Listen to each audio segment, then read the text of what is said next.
Olá, eu sou Yuri Vieira do blog O Garganta de Fogo, apresentando o Lado A do quarto bate-papo com o escritor Olavo de Carvalho.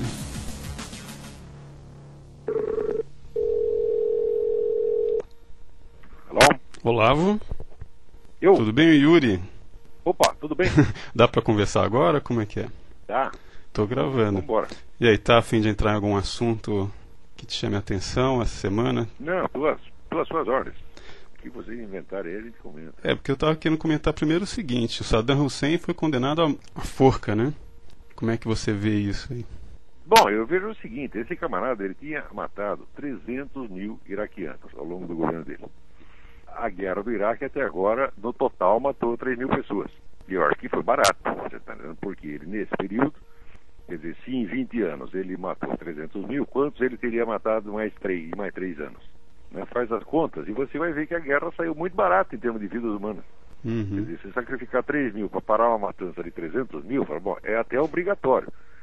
Então, quem quer que diga que rotule a invasão do Iraque como um ato de prepotência, uma injustiça, é um filho da puta, é um canalha, é um puxa-saco de genocida e não merece que se lhe preste atenção por um minuto. Merece uma cuspida no olho na mais generosa das hipóteses. Uhum. Isso inclui todos os jornalistas brasileiros, com exceção do Reinaldo Azevedo, mais 2 ou 3. Todos os donos de jornais, todos os professores universitários, com exceção também de 2 ou 3, e muitos oficiais das Forças Armadas. Sim. Esse país está cheio de filho da puta mentiroso, entendeu? Que não tem capacidade para fazer um julgamento moral. Agora, por exemplo, o Reinaldo Azevedo, ele mesmo se pronuncia a favor da guerra, mas ele acha que o tribunal não deveria ter essa legitimidade de condenar o Saddam à morte. Mas como? O tribunal é a justiça iraquiana? Pois é, mas ele acha que qualquer tribunal não deveria condenar. Pelo que eu entendi dele, eu acho que é isso que ele quis dizer. Que não existe... Quem é contra a pena de morte? Quem é contra a pena de morte é contra a Bíblia. Se o sujeito ele se acha mais santo do que Deus, né? Ele acha que ele tem uma alma mais bondosa, mais generosa do que aqueles fulanos que, inspirados por Deus, escreveram a Bíblia, então ele pode ser contra a pena de morte. Quer dizer, vamos dizer, a gente pode ser contra a pena de morte, assim, numa coisa prática, mas em princípio, ser contra a pena de morte, em princípio, é absolutamente errado. Uhum. Porque ser contra a pena de morte é você decretar que todo crime de homicídio será pago com uma pena mais leve e mais branda do que o próprio ato do homicídio. Entendi. Você está entendendo? Uhum. Quer dizer, se o sujeito pode matar, mas não pode ser morto, então ele nunca pode pagar uma quantia igual a que ele deve. Então quem é contra a pena de morte é um filho da puta, você está entendendo? É um canalha. É favorável ao homicida. Todo e qualquer sujeito que se opõe em princípio à pena de morte, vamos dizer, está do lado do mal. Então, isso não quer dizer que a gente deva ser a favor da pena de morte sempre em todas as circunstâncias. Não. Por exemplo, no tempo que tinha a junta militar brasileira, 3 oficiais das Forças Armadas que governaram durante um período quando morreu o Costa Silva ficou doente, né? Uhum. Então veio a ajuda militar e decretaram pena de morte. Eu fui totalmente contra. Por quê? Porque aquilo, vamos dizer, era um oportunismo político, tá certo? Do momento. E falei, não se decide a pena de morte assim. A pena de morte tem que ser decidida por uma questão de princípio e seriamente. Uhum. Tá entendendo? Tendo consciência de toda a gravidade do que você está fazendo. Agora, de repente, você tira do nada da gaveta a lei da pena de morte, e impõe a um país sem discussão, sem votação, fala, não, isso não pode ser. Uhum. Eu fui contra naquela ocasião. Mas, em princípio, temos que ser a favor da pena de morte, porque quem prescreveu a pena de morte é o próprio Deus. E isto não apenas na Bíblia, em todos os livros sagrados da humanidade. Certo. Então, agora, se alguém acha que ele é mais bonzinho do que Jesus Cristo, Buda, Maomé, Moisés, etc, tudo tá bom, então ele suspende a pena de morte. Isso tudo é hipocrisia. Isso é coisa de bandido, é coisa de mentalidade diabólica que quer se fazer de bonzinho. Essa coisa açucarada, que não quer fazer mal a ninguém, está sempre promovendo o mal. Você tá entendendo? Esse é o famoso appeasement, como chamam os americanos. Quer dizer, você quer apaziguar o bandido, né? Então o pessoal também queria apaziguar o Saddam Hussein. O pessoal da ONU apaziguou o Saddam Hussein durante 5 anos, ficaram enrolando e não fazendo nada contra Saddam Hussein. Durante 5 anos, quanto esse homem matou? Divide 300 mil, faz a proporção, 300 sobre 20 igual X sobre 5. Né? Eu sou ruim de conta, não sei fazer no momento. Vai dar aí, acho que 30 por ano, vai dar, não, são 15 por ano, vezes 5, vai dar 50, 75 mil. Belezinha, né? Então, a ONU é diretamente culpada pela morte de 75 mil iraquianos. Agora, se o Bush vai lá e faz uma guerra que dura 3 anos e mata 3 mil pessoas, desses quais 2.800 são terroristas, tá? Então o Bush é que é o mal. Olha, eu não sou um adepto do George Bush, eu faço críticas medonhas ao Bush, mas a invasão do Iraque foi moralmente certa e obrigatória. Quem quer que diga uma palavra contra é um filho da puta. Pode falar mal do Bush em tudo mais. E eu falo em tudo mais. Ele tem esse projeto maldito da comunidade americana, né? Que é eliminar as fronteiras entre Canadá e México. Isso é uma coisa de uma canalice fora do comum, você está entendendo? Que pior que estava fazendo isso escondido.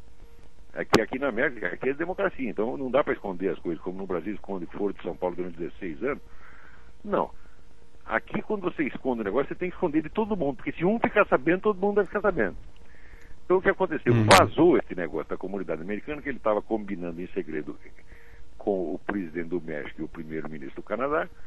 Vazou o que aconteceu? Um cidadão entrou com uma ação por esse Freedom of Information Act, e o governo foi obrigado a publicar toda a documentação a respeito, e agora o negócio é público e já virou objeto de debate nacional.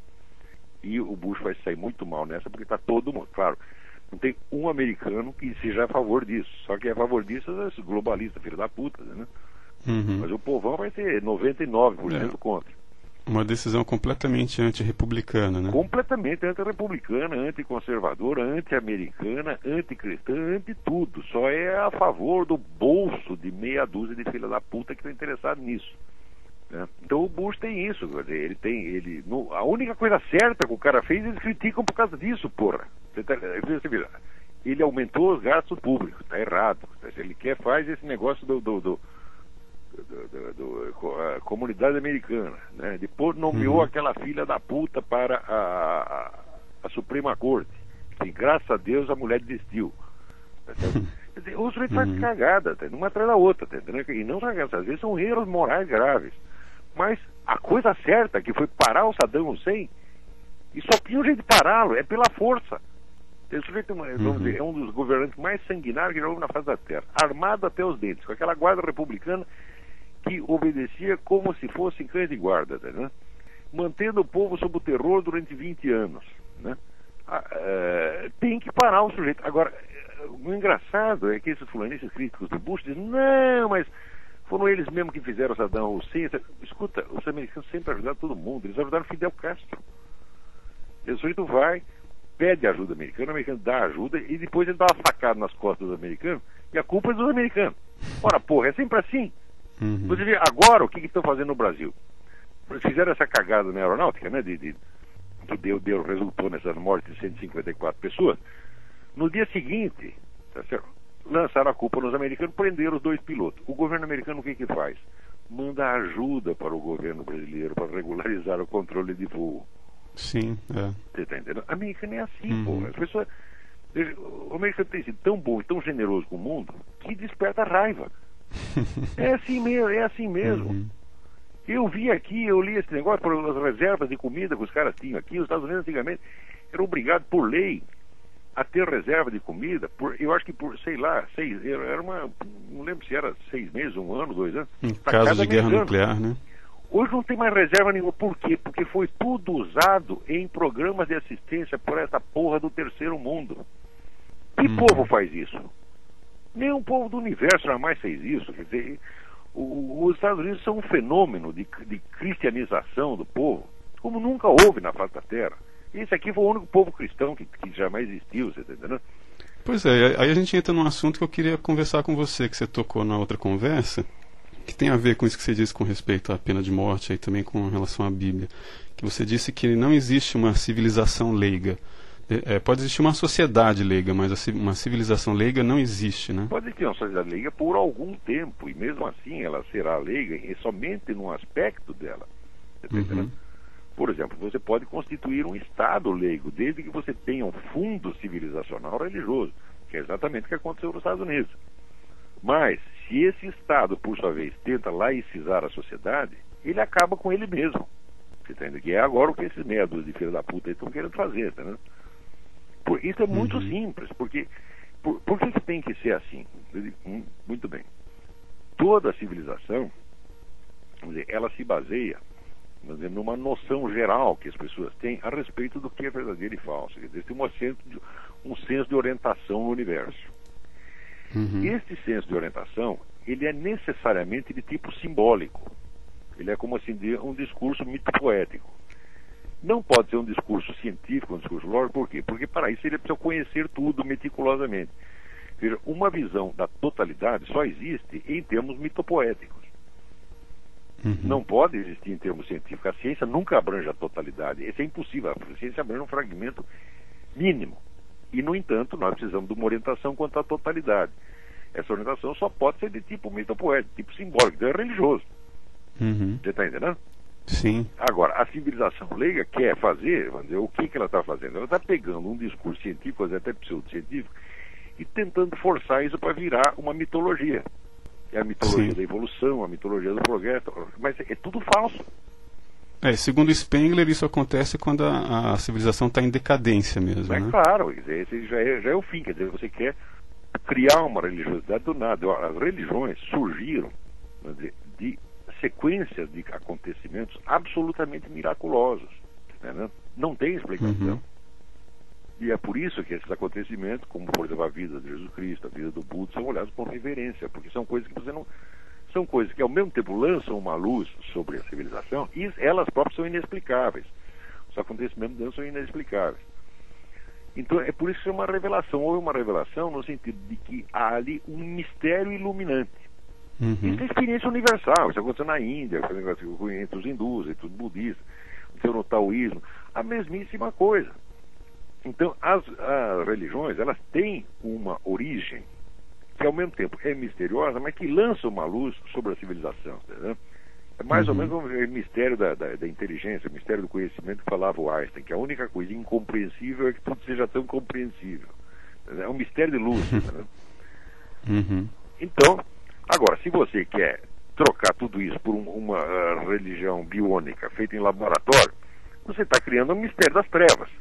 Porque a única... Que é a ideia da nova ordem mundial, né? Você vai ter que criar uma mitologia baseada na ocultação, na mentira, no segredinho, que é exatamente o que está acontecendo hoje. E isso é exatamente o que a religião chama de o mundo diabólico. Então só existe dois tipos de civilização. Você tem a civilização religiosa e tem a civilização demoníaca, que também é religiosa da sua maneira. Civilização leiga jamais existirá. A civilização leiga é apenas um tampão entre duas civilizações religiosas. Por exemplo, a Europa deixou de ser cristã. O processo de descristianização da Europa, ele só aconteceu mesmo, né, no século XX. Imediatamente entra o Islã e toma tudo, entendeu? Então, se não fosse o Islã, teria que ser então o que? A civilização demoníaca, a civilização biônica. Mas a biônica também não vai dar certo, entendeu? Então, se não é o cristianismo, vai ser o Islã. Agora, você acha que o mundo chegou numa fase em que ele tá esperando alguma intervenção aí para recriar algum tipo de civilização que englobe o planeta inteiro, ou isso é loucura? Olha, civilização que englobe o planeta inteiro só se houver uma nova revelação.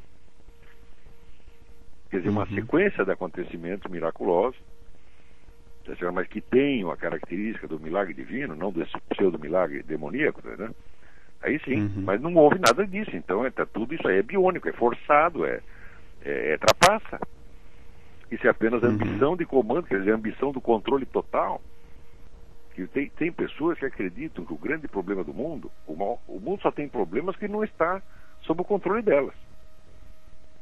Eu, quando tinha 14 anos, eu achava isso. Eu achava, o grande mal do mundo é que eu não estou mandando. Eu tenho solução para todos os problemas. Eu achava isso com 14 anos, só que com 15 eu já deixei de achar. Agora, tem nego que está com 60, 70 e ainda continua achando isso. O Lula é um deles. Eles acham que o grande problema é o seguinte: nós ainda não temos poder suficiente. Se nós tivéssemos, estaria tudo resolvido. O mundo está cheio de idiotas que pensam isso. Tá? Acontece que, nos últimos séculos, os meios que esses idiotas têm para agir se multiplicaram formidavelmente. Primeiro, a expansão do ensino universitário, tá certo? Deu meios de ação a milhões de idiotas. Você sabe que o ensino universitário, ele na quase totalidade dos casos, ele é uma falsificação. Ele simplesmente é impossível um país ter tantos intelectuais quanto as universidades nos prometem. Todo mundo tem direito de ser doutor. Bom, em princípio, sim. Uma coisa é você dizer isso no sentido de que ninguém deve ser discriminado por motivo social e econômico. Outra coisa é você dizer que quantitativamente todas as pessoas têm direito de ser doutores. Isso é absurdo. E no Brasil já virou assim, Verdade. todo mundo tem direito de ser doutor, independentemente do nível de conhecimento. Até que não deram doutor honoris causa para o Lula. Honoris é por causa da honra. Que honra? Aonde que ele honrou o conhecimento? Esse homem só desonra o conhecimento, desonra a inteligência humana, e ainda lhe dão um tiro de doutor honoris causa. Quer dizer, o que fizeram foi desonrar a própria universidade. Se é que ela tinha alguma honra, que eu já não acredito que tivesse, porque a Universidade do Brasil é do puteiro. Entendeu? Então, o mundo do conhecimento virou uma palhaçada. E as universidades serviram para quê? Para criar milhões de ativistas. As universidades geraram o fascismo, geraram o nazismo, geraram o comunismo, e estão gerando esta merda latino-americana. E são hordas de cretinos que acham que tem a solução para todos os males do mundo, e que, no fundo, o único problema é que eles não têm poder suficiente. Quando eles tiverem, eles matarão todos os maus e instaurarão a justiça na Terra. Qualquer sujeito que pense isso, e tem merda na cabeça, evidentemente. Eu não entendo que o único mal é existir pessoas que pensam assim. Eu, por exemplo, eu entendo que eu não tenho capacidade para resolver o problema do mundo e o problema do Brasil. Eu entendo que precisa muitas cabeças e muito tempo, e muitas gerações. Eu entendo que cada um só contribui um pedacinho muito pequeno. Você está entendendo? E que ninguém pode resolver o problema do Brasil. Só o Brasil pode resolver o problema do Brasil. Só o povo brasileiro pode resolver aos poucos, pela acumulação de experiência. Então nós temos que ajudá-lo a acumular experiência. É isso. Como você acha que deve ser a formação do intelectual hoje no Brasil, se alguém se propor a isso como projeto pessoal? Não, isso eu já tenho, como é que se diz? Ensinar na prática. Esses grupos de estudantes que eu oriento, eu já dei para eles a receita tal como eu a entendo. Tá certo? Então, a primeira coisa que tem que distinguir, vamos dizer, a formação do intelectual verdadeiro, vamos dizer, desses charlatães vigaristas que estão na praça, é que na formação do indivíduo, vamos dizer, a formação da personalidade dele tem que vir junto. E tem que ser uma personalidade todinha montada em torno do valor da verdade, da busca da verdade. Não desta ou daquela verdade em particular. Você não pode passar o conteúdo da verdade para o sujeito. Por quê? Porque o nosso conhecimento da verdade é deficiente. Então nós não podemos fazer com que aquela parte que nós pegamos se torne, vamos dizer, que seja imposta a um outro. Mas o valor da verdade, que ele tem que buscar e descobrir por si mesmo, isso tem que ser a base da construção da personalidade dele. Assim como para outras pessoas, por exemplo, se você pegar, digamos, um empresário, um cara do mundo empresarial, a base da construção da personalidade dele é a busca do sucesso e da vitória, você está entendendo? No mundo prático. Certo. Não é isso? Ele tem que querer isso, porque é isso que ele vai ter que buscar 24 horas por dia. Não é isso? Se o sujeito for um artista, ele vai ter que centrar a formação dele na busca da criatividade, né? De novas formas, etc. De formas da expressividade. Né? Mas se é para ser um intelectual de pensamento, o valor central é a verdade. A sua vida é a busca da verdade, mesmo que você não consiga expressá-la. Você tá entendendo? Então, em torno da busca da verdade, tomada não apenas, não é como atividade profissional, mas como modo de ser, como personalidade, quer dizer, como valor introjetado, existem, vamos dizer, os meios de busca da verdade que foram criados ao longo de milênios de civilização. Então você é a pessoa, se ela realmente quer a verdade, ela tem que se prover de todos os meios e instrumentos que foram criados para isso, todos eles, o máximo que ele possa. Você está entendendo? E tendo esses meios, daí em seguida, vamos dizer, na verdade não é em seguida não é no sentido temporal, mas no sentido lógico, e aqui é lógico. Tem que ter, vamos dizer, os materiais dos quais ele vai se cercar para buscar a verdade sobre o que ele quer. Então eu vou te dar um exemplo. Uma exigência mínima dos estudos é o que se chama, desde o tempo de Quintiliano, se chama o status questionis, o estado da questão. O estado da questão é o seguinte: você está estudando determinado problema, você tem que conhecer toda a evolução dos debates a respeito desde que começou até hoje. Então, você conhecer isso é o mínimo de exigência necessário para que nós possamos julgar a sua sinceridade na busca da verdade sobre aquele ponto. Ora, eu nunca conheci uma porra de um brasileiro que conhecesse o status questionis do que ele está discutindo. Eu nunca vi. É um negócio horroroso. Não tem nem um único. Todas as pessoas que opinam sobre o que quer que seja não têm a menor ideia da evolução histórica dos debates sobre o mesmo ponto. Eu digo, mas se o sujeito não tem interesse suficiente em absorver, tá certo, o que foi ensinado a respeito pelas mentes mais melhores dos séculos anteriores, por que nós devemos ter interesse em absorver a opinião dele? Você está entendendo? Sim. Quer dizer, você pega aí, então, vamos supor, sei lá, aparece esse seu Marco Aurélio Garcia, seu Zé Dirceu, seu Aldo Rebelo, todos esses palpiteiros que tem. E o sujeito começa a falar, a abrir a boca sobre não sei o quê. Então eu digo aqui, seu fulano, antes do senhor opinar sobre isso, Aristóteles já opinou, São Tomás de Aquino já opinou, John Donald Scott já opinou, Leibniz já opinou. O senhor conhece a opinião deles? Não. Então eu também não quero conhecer a sua. Pega o Mário Ferreira dos Santos. No rabo. O Mário Ferreira dos Santos, por exemplo, ele disse que o Nietzsche errou muito porque ele não sabia que São Tomás de Aquino já tinha refutado grande parte das ideias dele, né? Mas o Nietzsche nunca foi um homem de estudo sério. O Nietzsche, ele tinha sífilis, coitado, entendeu? Então ele tinha aquelas dores de cabeça horrorosas, sífilis. Ele conseguia trabalhar 1 ou 2 horas por dia. Então por isso que ele escrevia naquele estilo aforístico. Ele não escrevia texto corrido, ele escrevia texto, frases, né? Porque ele só aguentava fazer isso. Os estudos dele eram muito limitados, tanto que a única... Veja, o Jacob Burckhardt, o grande historiador suíço, que era muito amigo dele, arrumou uma sinecura para ele na Universidade de Basileia, né? Na qual ele ia ensinar filologia, mas sabia do que o Nietzsche não entendia merda nenhuma em filologia, né? Então o Nietzsche, depois de anos ali, para não dar na vista, ele tinha que produzir uma tese. Então ele produziu a origem da tragédia, que é um negócio totalmente inventado, que filologicamente, historicamente, não tem pé nem cabeça. O famoso filólogo, talvez o maior filólogo alemão da época, o Ulrich von Wilhelmovitch Müllendorf. O Müllendorf acabou com a tese dele, mostrou que ele não tinha, era de filologia animal, né?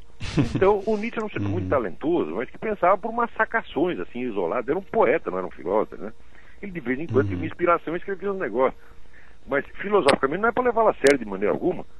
É um dos grandes. O Mário Ferreira dos Santos coloca no mesmo saco também vários filósofos do século XX, né, que não sabem que suas ideias já foram refutadas na Idade Média, né? Se o sujeito não conhece a história da questão que ele está opinando, ele não é um profissional da área, ele é um amador, um palpiteiro. Quer dizer, e muitos dos filósofos do século XX são apenas palpiteiros, são amadores. Se você não conhece a evolução dos debates, você não sabe como tratar a questão, você não tem o domínio técnico da abordagem da questão, você está entendendo? E a perda da técnica filosófica foi uma das grandes tragédias do século XX. Quando chegou na segunda metade, apareceu um monte de palpiteiro e idiota dizendo besteira por simples desconhecimento da técnica. Você pega um cara como Foucault se explica inteiramente pela ignorância da técnica filosófica. Ele simplesmente não sabe como se trata uma questão. Ele não sabe abordar, então ele faz confusão. Como a confusão dele é elegantemente expressa naquele estilo fresco, que é característico da academia francês, quer dizer, que é um estilo que é uma viadagem só, né? Impressiona. Você está entendendo? Então, era ele, era o Jorge Bataille, o mais sério de todos, evidentemente, que tinha pelo menos algum domínio de sentido da coisa, era o Levi Strauss. Mas mesmo assim, o Levi Strauss era besteira pra caralho. Sabe o que eu lembrei agora, Olavo? Quando eu estava na UNB, eu morei com uma figura que, no apartamento lá, que ele estudava filosofia. E ele um dia me viu lendo Spengler, né? Quando eu li o Spengler, uns 13 anos atrás. E ele me disse assim, você está lendo isso? Ninguém mais lê Spengler. Mas ninguém lê mais problema isso. No Brasil, ninguém mais lê isso. Eu digo, mas como ninguém mais lê a história? Você não... Quer dizer, você não precisa saber a evolução dos debates? Vai pra merda. E aí um dia ele chegou para mim e falou assim, lê esse artigo que eu escrevi. Aí eu comecei a ler o texto e eu não entendi. Ele era uns 5 anos mais velho que eu, né? Eu não entendi nada do que ele queria dizer. Aí eu falei para ele, desculpa, mas eu eu estou me sentindo até burro, porque eu não estou entendendo o que você está querendo dizer aqui. Aí ele falou, não é maravilhoso? É o texto mais obscuro que eu já escrevi. Porra! O que é isso? Acredita nisso? Isso é verdade, isso aconteceu. Eu até falaria o nome dele, mas eu acho uma É sacanagem. o onde você tirou isso aí, porque isso aí você não escreveu, você cagou, entendeu? Exatamente. Então isso saiu da obscuridade, entendeu? Como é que... Esses camaradas a gente tem que tratar a tapa, você entendeu? Tapa, cuspindo no olho, não pode ser outro. Não dá para discutir intelectualmente com as pessoas, porque elas não têm conhecimento, não sabem do que você está falando, não tem o substrato para discutir o assunto, então inventa a sua arbitrariedade. Quer dizer, é o reino da irracionalidade total. Agora, o fato é que no Brasil, pessoas assim são tratadas com um respeito devoto por outros que estão ainda mais ignorando que ela. Então virou... não entendeu o que o cara disse e achou que é superior, né? Esse cara sabe mais do que eu. Eu não entendi o que ele disse. Porque não entendeu. Agora, e assim caminha vários a intelectualidade. motivos para um texto ser obscuro. Muitos motivos. Um motivo, por exemplo, é assim, o sujeito não teve tempo de explicar tudo, então ele fez só um rascunho. Como acontece, certos textos de Aristóteles são obscuros por causa disso. Outro motivo, o sujeito entende perfeitamente o assunto, mas ele não tem o domínio da linguagem. Certo. Ele escreve mal. Isso acontece, por exemplo, com, sei lá, Jacobin. Jacobin escreve muito mal. Entendeu? Então você tem que trocar as ideias dele em miúdo. Tá certo? Ele entende as ideias dele. Ele não está inconsciente do que está fazendo. Mas ele não tem o domínio da linguagem. Esse meu amigo em particular, eu acho que é porque ele era leitor do Félix Guattari e o Gilles Deleuze, Um terceiro motivo é o seguinte, é quando você está escrevendo para um público técnico, então você escreve na linguagem técnica que aquele grupo conhece. Isso acontece, por exemplo, com os filósofos escolásticos. A filosofia escolástica se chama de filosofia escolástica porque é praticada nas escolas. Então o professor escrevia para outros professores ou para alunos, não era para a pessoa de fora. Então todos eles dominavam o vocabulário técnico, então pronto. Então é obscuro para quem é de fora. Se você conhece o vocabulário técnico, fica claríssimo. Um quarto motivo para ser obscuro é quando a sua apreensão do assunto é de tipo mitopoético e, portanto, você não tem a explicação conceptual, você tem apenas os símbolos. Tá certo? Então, Entendi. Tem a obscuridade natural do texto poético. Agora, um quinto motivo, que é o que esse pessoal francês pratica, é porque eles acham que inventaram uma nova lógica. E eles são contra a lógica existente. Mas quando você pergunta a eles quais são os princípios da nova lógica deles, eles não são capazes de explicar. Tá certo? Então, isso é tudo uma empulhação. E existe, finalmente, um sétimo motivo para ser obscuro. É quando você é um idiota brasileiro, né, copia esses franceses. Que é exatamente o caso que eu estava dizendo. Exatamente o caso. Então, aí você está no supra-sumo da obscuridade, você está no cu do universo, tá entendendo? Então é melhor sair daí correndo, porque não vai sair nada que preste. Tudo isso, na verdade, faz parte dessa ideia de jogar a tradição, seja lá qual ela for, na privada, né? A tradição religiosa, a tradição... Isso não é nem a ideia desses caras. Quer dizer, quem jogou a tradição religiosa na privada já foram pessoas de 5 ou 6 gerações atrás. Então, agora estão jogando a tradição da filosofia, né? Agora também, eles já estão, como é que se diz? Estão imitando os jogadores de tradição no lixo. Eles nem sabem o que é tradição, nem sabem o que é jogar no lixo, entendeu? Nós estamos no mundo da macaquice. Aí no Brasil é só macaquice. É porque sabe uma coisa que eu ouço muito quando eu comento sobre você? Como é que pode um filósofo que defende a Bíblia, entendeu? Todos os filósofos defenderam a Bíblia, ou será que eles não sabem? Então, eles Agora, não quem sabem. não defendeu a Bíblia foi, por exemplo, Karl Marx. Karl Marx não era um filósofo, era um charlatão. Karl Marx era vigarista. Vigarista desde de falsificar documentos. Né? Hoje está mais provado que falsificou mesmo. Não estou falando nem das falsificações conceptuais que ele fez, que são monstruosas, mas estou falando da falsificação de fato. Então, um cara desse não merece que a gente dirija a palavra. Quanto à filosofia dele, entre aspas, né, você vê o Eric Fögel, quando ele tinha 18 aninhos, estava estudando na universidade, ele leu o Capital e durante 3 meses ele foi marxista. No semestre seguinte ele fez um curso de economia política e viu que tudo aquilo era uma absurdidade e esqueceu aquela porra, tá entendendo? Eu que sou mais burro, eu levei uns 10 anos para entender isso. Para entender que aquilo não tem pé nem cabeça. Que aquilo é absurdo, é intrinsecamente absurdo e tem aquele poder fascinatório que tem a loucura. Você já conversou com alguns desses esquizofrênicos vamos dizer, que tem aquela intensidade, aquele olhar de fogo e fala pra caralho. Sim, sim. Pô, essas pessoas tiram você do sério, tá entendendo? Impressionam, né? E você acha que elas disseram alguma coisa de muito profundo, quando na verdade aquilo é um peido verbal, não é nada, tá entendendo? Karl Marx é a mesma coisa. Quer dizer, flatus vocis, a expressão latina quer traduzir literalmente é peido verbal, né? Então, eu não estou forçando a tradução exata. Pode ser furúnculo verbal, né? Como diz o autor lá do Rumo à Estação Finlândia. Não, se for um furúnculo, ainda tem alguma substancialidade. Que ele disse que o Karl Marx estava com furúnculos quando ele estava escrevendo, ele não se aguentava com os furúnculos, por isso que ele tem um tom. Pode ser, talvez ele tivesse sífilis também, né? Naquela época todo mundo era pouco sífilis. E não existia penicilina, porra, né? O Karl Marx tem, vamos dizer, tem trechos e trechos ali que você vê que eles não são alucinatórios, tá certo? Mas tem um negócio de uma vigarice imensurável, imensurável. Então, é uma coisa que, vou jogar de um ponto de vista científico, não tem pé nem cabeça. Filosoficamente, é apenas uma interpretação insultuosa, né, do que os outros estão falando. Mas, enfim, hoje eu entendo que Karl Marx é um bota apenas, não é um filósofo. Agora a pessoa acha que Karl Marx é filósofo enquanto não conhecer um filósofo de verdade. O dia que você bom, agora eu vou enfrentar aqui um filósofo de verdade. Se você, por exemplo, Hegel, que era o guru de Karl Marx, Hegel era um charlatão, um vigarista também, mas ele era um filósofo de verdade, um filósofo de imenso talento. Então, se pelo menos enfrente o Hegel, você vai quebrar o seu nariz, tá entendendo? Se você enfrenta ali a lógica de Hegel, né? Então é um dos grandes livros da Europa, da civilização europeia. Hegel, onde ele mete a mão, tem um pouco de vigarista, mas tem muito de talento filosófico verdadeiro. Agora, o Karl Marx não tem talento filosófico algum. O Karl Marx assim, é um parasita de Hegel, na melhor das hipóteses.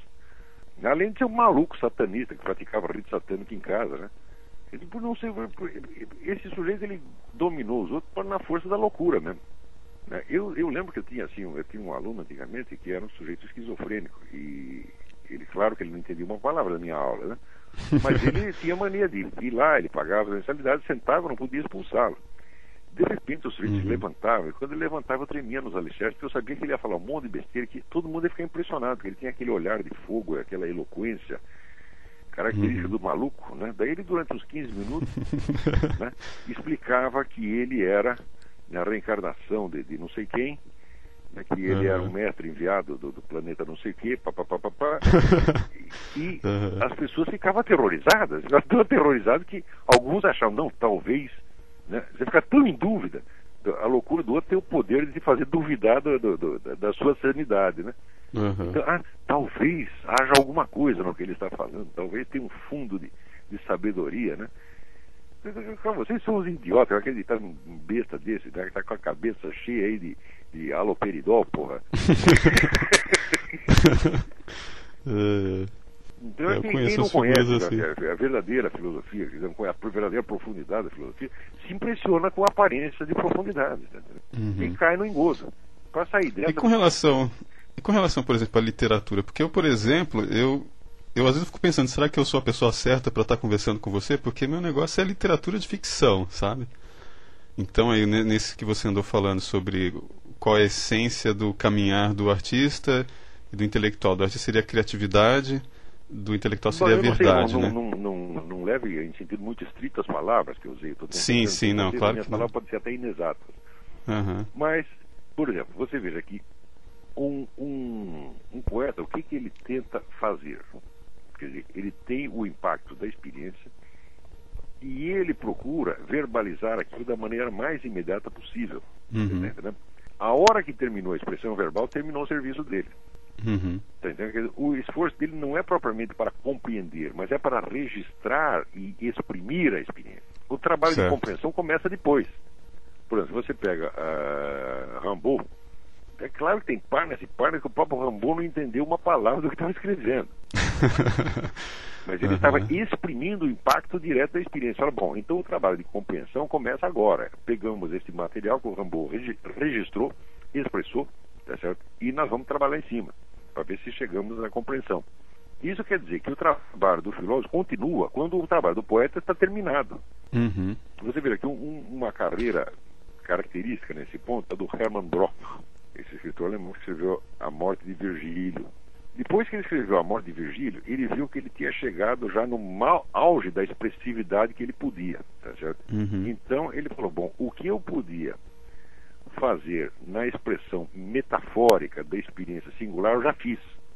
Agora eu preciso fazer um outro negócio. Então ele começou a fazer um estudo científico sobre psicologia das massas. Que era já um negócio refletindo sobre toda a experiência que ele mesmo havia expressado. Ele não deu tempo para terminar porque ele morreu. Entendeu? É mais ou menos o mesmo processo que o Bruno Tolentino está passando também, eu imagino, né? Se bem que eu acho que ele ainda tem os trabalhos dele poéticos. Eu acho que o que o Bruno tinha que fazer depois, ele já fez. Aliás, ele já dizia que quando ele chegou no Brasil, a obra poética dele estava pronta, só não estava publicada. Ele tinha que fazer uns arranjos, uns concertos para publicar. Esse que ele publicou agora, esse Imitação do Amanhecer, está pronto faz tempo. Ele deu umas corrigidas e tal, mas... E o que ele escreveu de poesia nova nesse período não é muito. Ele fez... Ele retrabalhou textos antigos. Então, quando o Bruno chegou no Brasil, eu achava, pessoalmente, que o Bruno tinha uma missão pedagógica. Eu falei, a sua obra completa está pronta, agora você tem que começar a sua obra crítica pedagógica, que é um trabalho de reflexão. E você tem que ensinar para esses putos aqui o que é literatura, porque eles não sabem mais. Então você tem que ser o Matthew Arnold brasileiro. Você tem que ser o educador literário da nação. Isso, infelizmente, acabou não acontecendo, por uma série de contingências. Eu achava, por exemplo, que tinham que dar uma coluna permanente num suplemento literário. Mas imagine se essa putada de suplemento literário vai querer o Bruno lá. Então eu falo assim, Bruno, se eles não te dão espaço lá, você vai lá e ganha o espaço na base da cotovelada, você tá entendendo? Mas ele não quis fazer. Entendeu? Então eu não quis, eu não pôde. Depois ficou doente. Eu sei que lá na casa da Hilda Hirsch a gente conversou muito sobre essas coisas. Aliás, foi ele que me passou digamos assim, a fórmula da honestidade intelectual, né? Eu contando para ele sobre sonhos lúcidos, aí ele me falou sobre a fórmula da honestidade intelectual. Nunca dizer que sabe o que não sabe, nem que não sabe o que sabe. Né? Essa fórmula é minha. Exatamente. E foi ele que me passou que sabe o que não sabe, nem que não sabe aquilo que você sabe, ponto final. Exatamente. Ele tinha feito a introdução do seu livro, né? Então, ele que me emprestou seu livro lá, O Jardim das Aflições, na casa da Hilda. Esse livro existe por causa do Bruno. Exato. Porque ele tanto me torrou o saco para eu acabar de escrever o livro, porque eu não faço muita questão de fazer livro, não. Eu escrevo apostila e artigos e vou dando aula. O que importa para mim é dar as aulas e que elas sejam gravadas e registradas. O que eu aprendi com ele foi a fazer feijoada também, né? Mas o Bruno, a gente fez umas 4 feijoadas. Ele me espremeu. Não, tem que terminar o livro, porque tem que terminar o livro. Ele aparecia em casa 3 horas da manhã para me encher o saco por causa disso. Eu falei, tá bom, Bruno, terminar o livro. Terminei. E sempre, assim, o primeiro ouvinte dos capítulos era ele. Bruno, acabei mais um, vem aqui. Daí eu lia para ele, tá? Então, vamos dizer, eu sou muito grato ao Bruno por esse estímulo literário, porque eu não sou um escritor, eu sou um falador, na verdade, né? Agora, o que me consola é que o meu precedente era Platão. Platão também falou muito mais do que escreveu. E eu acho que na filosofia isso é natural, porque a filosofia se expressa através da pedagogia. Né? E pedagogia escrita tem muitas limitações, você tem que ter mesmo contato direto com os alunos. Então, hoje em dia você tem meios de gravar, de registrar tudo, até a imagem. Então o escrito se torna realmente menos importante. Né? Eu gostaria que todas as minhas aulas estivessem circulando em gravação. Se não sendo possível isso, então pelo menos em transcrições. Mas a gravação te dá a presença física, a entonação certa. Né? E você transmite, a gente transmite muita coisa na entonação, no estilo de falar, que não seria capaz de reproduzir no escrito. Teria que ser, vamos dizer, teria que ser mais que ser um Bruno Tolentino, teria que ser o Dante Alighieri, né? Para achar o equivalente escrito exato de tudo isso que eu falei ao longo dos últimos 20 anos, que dá mais de 30 mil páginas. Só se fosse Dante Alighieri. Então, como eu não sou, então deixa gravado mesmo. Né? Mas você veja, na história da filosofia, algumas das maiores obras não foram escritas, foram simplesmente registradas por alunos. Você pega as famosas questões disputadas de Santo Tomás de Aquino, aquilo é nota tomada por aluno. Né? Aqueles Caxias, né? E naquele tempo é incrível a rapidez que os caras tinham para anotar, né? Então, e a memória também, né? Porque a memória humana ela tem decaído muito, né? Os oradores gregos romanos, eles escreviam o discurso e o decoravam e depois falavam sem papel, né? E era um discurso de 5, 6 horas. Hoje em dia a pessoa não consegue decorar 15 minutos, né? Mas eram em versos ou não? Porque eles o verso tem a ver com isso, né? Para ajudar a memorizar. O verso, isso é um recurso, mas os discursos, pois os discursos de Demóstenes, de Cícero, foram primeiro escritos no papel e depois não foram lidos, foram declamados de memória, todos eles, né? Agora, eu conheci uma vez um antropólogo que estava lá no meio dos índios do Xingu, e ele andava com o caderninho fazendo pergunta para os índios, né, o dia inteiro. Isso, aquilo. Um índio um dia falou para ele, puta merda, eu nunca vi ninguém tomar tanta nota e esquecer tanta coisa quanto você. De novo essa pergunta, né? E é a 25ª vez que você faz a mesma pergunta. Então você vai tomando muita nota, você esquece. Por isso mesmo que assim, eu faço questão de dar aula sem notas, né? Eu faço rascunho oral do escrito. Uhum. Isso é uma prática, isso para você manter a memória é muito bom isso aí. Você chega lá e fala, não tem uma nota, agora o outro sai da cabeça aqui, eu não sai nada, entendeu? Então, mas o Bruno, voltando a falar do Bruno, eu achava que o Bruno tinha que ser o educador literário da nação, porque nesse período que foi entre os anos 50 e os anos 90, o Brasil esqueceu que a literatura não sabe mais. Eles acham mesmo que o Paulo Coelho é literatura, eles acham que o Luiz Fernando Veríssimo é literatura, acham até que o Arnaldo Jabor é literatura. Estão no mundo da lua, eles não têm a menor ideia, eles não são capazes de distinguir o escritor do jornalista. Então, por exemplo, a noção da tradição da arte, quer dizer, o artista, ele domina os meios de expressão da sua arte, então ele incorporou, pelo estudo, pela prática, os recursos criados pelos seus antecessores. Então você, de certa maneira, os reconhece no texto dele. Você lendo o Bruno Tolentino, você vê que tem várias camadas ali, você descasca as camadas, aparece os poetas que o Bruno leu, aparece o Eugenio Montale, aparece o Auden, aparece o Yeats, Eliot, vão aparecendo todos, você tá entendendo? Está tudo incorporado ali, você tá entendendo? Então ele não está escrevendo sozinho no ar. Ele está prolongando. Está sobre ombros de gigantes, né? Sobre ombros de gigantes. Então é no reconhecimento deste domínio da técnica que você percebe o verdadeiro escritor. Agora, o jornalista não. O jornalista pega apenas a linguagem da mídia, a linguagem média, né? Já de mídia e média, né? E usa aquilo. Pode usar com maior ou menor eficácia, tá certo? Mas é uma linguagem plana, ela não tem esses substratos, né? Claro que em filosofia você também tem isso, quer dizer, se você pegar os meus artigos do jornal, eles têm muito mais alusões ali do que parece. O leitor não versado em filosofia não percebe isso, mas o versado percebe referências implícitas que tem, né, a toda uma tradição de filosofia, de história, ciências sociais, etc. Tá tudo ali. Né? Não deixe de ouvir o lado B do quarto bate-papo com o escritor Olavo de Carvalho para o podcast do Garganta de Fogo.